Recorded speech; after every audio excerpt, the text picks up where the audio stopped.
नमस्ते everyone, I am Sudeep. Welcome to CAD with Sudeep.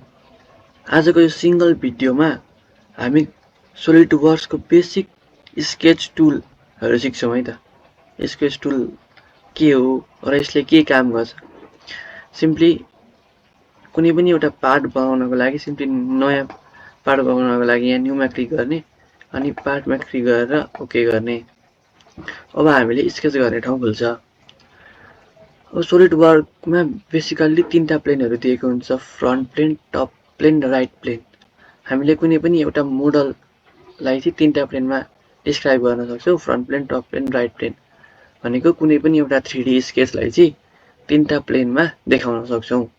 अब simply हामीले अहिलेको लागि फ्रन्ट प्लेन सिलेक्ट गरिराखौँ, फ्रन्ट प्लेनमा जाने अनि स्केच क्लिक गर्ने। अब यहाँनिर हामीले जुन यति यो बक्समा दिइराखेको छ थर्ड अप्सनमा, यहाँ अब लाइन, सर्कल, रेक्टेङ्गलहरू के छन् होइन। अब सिम्पली हामीले यो फर्स्टको लाइन टुल हेरौँ है त अहिलेलाई। यो लाइन टुल भनेको सबैभन्दा पहिला लाइन टुल र यसको सर्टकट की भनेको एल। सिम्पली एल क्लिक गर्नुभयो भने पनि लाइन सेलेक्ट हुन्छ है। Line tool straight line draw गर्न युज हुन्छ। सिम्पली लाइनमा क्लिक गर्ने लाइन टुल युज गर्नको लागि। त्यस पछाडि यहाँ क्लिक गर्ने, ड्र्याग गर्ने अनि कहाँसम्म लाइन लाने हो त्यहाँ सिम्पली क्लिक गरेर छोडिदिने। अब हाम्रो लाइन क्रिएट भयो। बेसिकल्ली यहाँ तीनटा लाइन छ, लाइन, सेन्टर लाइन र पोइन्ट लाइन। अब लाइनको बारेमा त हामीले डिफाइन गर्यौँ। सो सेन्टर लाइन भनेको चाहिँ हामीले यो एउटा लाइन जुन चाहिँ कन्स्ट्रक्सनको लागि युज हुन्छ क्या, कन्स्ट्रक्सनको लागि युज हुने लाइनलाई हामीले सेन्टर लाइन भन्छौँ। र मिड पोइन्ट लाइन भनेको कुनै एउटा सेन्टरबाट दुईपट्टि नै इक्वल डिस्टेन्समा लाइन क्रिएट गर्नको लागि मिड पोइन्ट लाइन क्रिएट हुन्छ। अब सेकेन्डमा छ सर्कल टुल। सर्कल टुलबाट चाहिँ होल र राउन्ड सेपहरू क्रिएट गर्नको लागि युज हुन्छ। सेन्टर पोइन्ट सर्कल र पेरिमिटर सर्कल दुईटा छ। हामीलाई सेन्टर पोइन्ट सर्कलमा सिम्पली क्लिक गर्ने अनि यहाँ क्लिक गर्ने अनि ड्र्याग गर्ने अनि फेरि क्लिक गर्ने, हामीले सर्कल क्रिएट भयो है। त्यस पछाडि अर्को छ स्प्लाइन लाइन भन्ने। अब यो टुल चाहिँ हामीलाई फ्री फर्म कर्भ क्रिएट गर्नको लागि युज हुन्छ। कम्प्लेक्स सेप्स र स्मुथ कर्भ्स बनाउन यो युज गरिन्छ। सिम्पली तलको फिगरलाई काटिदिउँ अनि यो बनाउनको लागि सिम्पली यहाँबाट जाउँ, ड्र्याग गरौँ, फेरि तल जानुँ, फेरि क्लिक गरौँ, जानुँ। सो यो फ्री फर्म कर्भहरू ड्र गर्नको लागि यो कमान्ड युज हुने भयो। अब त्यस पछाडि छ रेक्टेङ्गल टुल है। यो यहाँ हामीले corner rectangle, centre rectangle, 3 point rectangle, 3 point centre rectangle र प्यारालिलोग्राम ड्र गर्न मिल्छ। सिम्पली अहिलेको लागि कर्नर रेक्टेङ्गल सिलेक्ट गरौँ, अघिकै जस्तो क्लिक गर्ने, ड्र्याग गर्ने, फेरि क्लिक गर्ने, हाम्रो रेक्टेङ्गल क्रिएट भयो। त्यस पछाडि रेक्टेङ्गल चाहिँ डिफ्रेन्ट टाइप्सको छ। Centre rectangle, corner rectangle, 3 point corner rectangle र सेन्टर रेक्टेङ्गलको लागि सिम्पली यहाँ क्लिक गर्ने र सेन्टर पोइन्टबाट ड्र्याग गर्दाखेरि हाम्रो रेक्टेङ्गल क्रिएट भयो। अब ब्याक जानको लागि कन्ट्रोल जेड थिच्ने, सक्यो।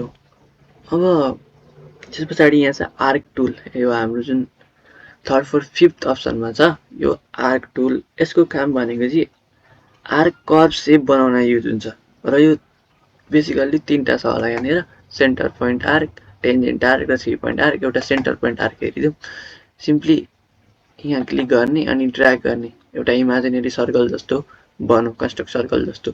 सिम्पली यहाँ कहाँसम्म लाने त्यहाँ क्लिक गर्ने, क्लिक गरिराख्ने। अब कहाँसम्म कतिको कर्भ चाहिएको, हामीलाई कतिको आर्क चाहिएको त्यो ड्र गरिदिने अनि माउसको बटन छोडिदिने। सिम्पली यो क्रिएट भयो।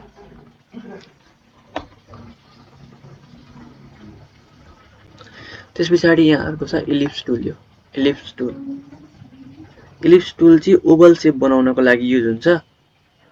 इलिप्स टुल भनेको हामीले पढिरहेकै हो, त्यही इलिप्स क्रिएट हुन्छ यसले। सिम्पली यसरी इलिप्स क्रिएट गर्न सकिन्छ। त्यस पछाडि छ यो स्लट टुल। यो यदि तपाईँहरू इन्जिनियरिङ स्टुडेन्ट हुनुहुन्छ र ड्रइङ सिक्दै हुनुहुन्छ भने त्यति बेला यो मेसिन ड्रइङमा स्लटहरूको धेरै कुरा आउँछ। यो स्लट कसरी क्रिएट गर्ने भन्दा सिम्पली स्लटमा क्लिक गर्ने र यसले चाहिँ स्लटहरू स्लट सेप बनाउनको लागि यो युज हुन्छ। सिम्पली अहिले एउटा स्लट बनाइहालौँ, यहाँ क्लिक गर्ने, त्यहाँदेखि ड्र्याग गरेर पर लगेर कहाँसम्म लाने हो क्लिक गर्ने अनि सिम्पली माउसलाई ड्र्याग गरेर तान्ने क्या यता, अनि हाम्रो यो स्लट क्रिएट भयो। अब स्लट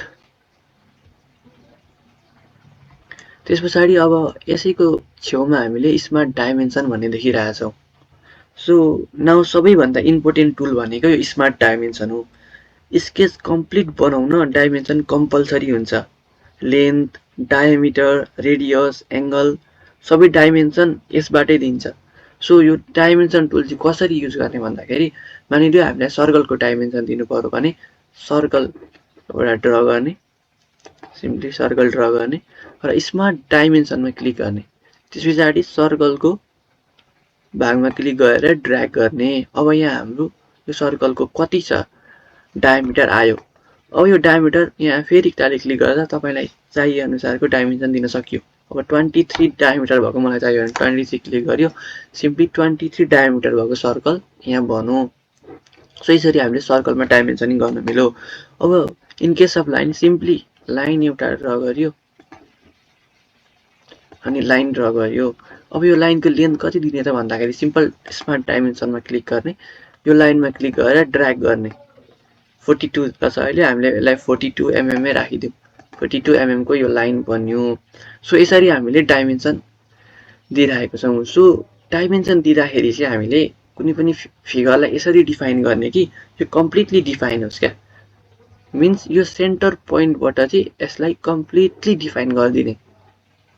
यहाँ सिम्पली स्केचमा तल फुल्ली डिफाइन लेखिरहेको छ। यो फुल्ली डिफाइन चाहिँ यसैको लागि यो डाइमेन्सन दियौँ हामीले, देयरफोर यो कम्प्लिटली डिफाइन भइसकेको छ यो फिगर, त्यसैले फुल्ली डिफाइन देखायो। अहिले सिम्पली राइट क्लिक गरौँ। अब हामीले यहाँ हेरौँ ट्रिम इन्टिटिज भन्ने छ। यहाँ यो ट्रिम इन्टिटिज भनेको अनवान्टेड स्केच पार्टहरूलाई हटाउनको लागि यो हामीले ट्रिम युज गर्छौँ। अहिले सिम्पली यो सर्कल भित्र भएको यो लाइनलाई चाहिँ हामीले काटौँ है त। सिम्पली ट्रिम इन्टिटिजमा जाने, पावर ट्रिममा क्लिक गर्ने अनि यहाँबाट माउसलाई क्लिक गरेर ड्र्याग गर्ने, क्लिक गरिराखेर अब यो भित्रको भाग काट्यो नि त। सिम्पली यो ट्रिम इन्टिटिजको काम त्यही भयो। अब यहाँ छ कन्भर्ट इन्टिटिज। यो कन्भर्ट इन्टिटिज भनेको चाहिँ एक्जिस्टिङ एजेसलाई स्केचमा कन्भर्ट गर्नको लागि, पछि हामीले जब 3D बनाउँछौँ त्यो 3D बनाएको पार्ट्सलाई चाहिँ स्केचमा कन्भर्ट गर्नको लागि कन्भर्ट इन्टिटिज टुल युज गर्छौँ। त्यस पछाडि छ अफसेट इन्टिटिज। अफसेट टुल चाहिँ प्यारलल स्केच बनाउनको लागि युज हुन्छ। भनेको यही सर्कललाई चाहिँ हामीले योभन्दा 5 mm टाढा चाहिँ यसकै कपी बनाउनु पर्यो भने हामीले सिम्पली अफसेट इन्टिटिज युज गर्न सक्यौँ। त्यस पछाडि यहाँ आयो मिरर टुलहरू। यो मिरर इन्टिटिज भनेको मिरर टुल स्केच कपी गरेर मिरर बनाउन युज हुन्छ। साइमेट्रिकल डिजाइनको लागि यो सबैभन्दा बेस्ट वे अनि सजिलो वे हो ड्र गर्नको लागि। त्यस पछाडि यहाँ छ लिनियर स्केच प्याटर्न र circular sketch pattern. So pattern tool repeated sketch बनाउन युज हुन्छ। लिनियर र सर्कुलर प्याटर्न गरी दुईटा छ। लिनियर भनेको लाइनमा यदि हामीले प्याटर्न प्रिन्ट गर्नु पर्यो, सेम फिगर ड्र गर्नु पर्यो भने लिनियर, र एउटा सर्कुलर सेपमा ड्र गर्नु पर्यो भने सर्कुलर।